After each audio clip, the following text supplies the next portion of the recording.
So going for therapy is not rocket science, you know. It's about having conversations. These conversations can be serious, they can be light, they can be fun. It's a mixture of both. It's a mixture of many things where both parties are learning from each other. That's what therapy is about. I was working with a client and this client had certain phobias, and I was working with her, and and suddenly I saw this huge cockroach on the wall opposite to me, and I have a phobia of cockroaches.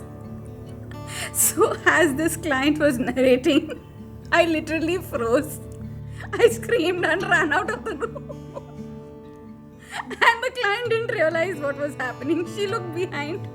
She saw the cockroach. She also freaked and ran out of the room.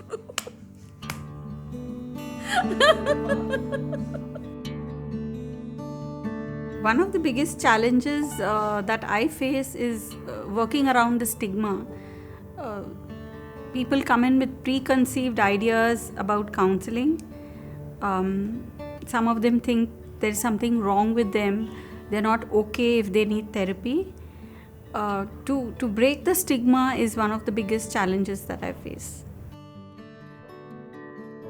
So my journey started about 12 years back when I was volunteering for Cancer Hospice, and that's when I learned how counseling was helping the patients immensely, and that's how I was drawn to this profession.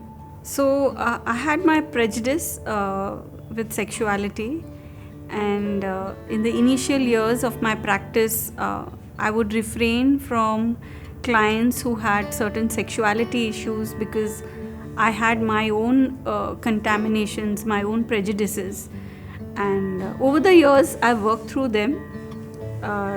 Having a teenage daughter really helps to sort of update your beliefs about sexuality, and now I'm pretty comfortable working with individuals, couples, and working around sexuality.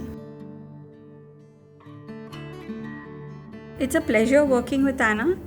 Firstly, because there are ethical principles that we follow working as a team, and it's in sync with my own ethical principles that I practice on a day-to-day basis. And secondly, there's a lot of freedom when it comes to work. I think the energy. I feel so energized by the end of the day that I really look forward to my work. Every day, this is something that I look forward to it. Experience therapy is for everybody.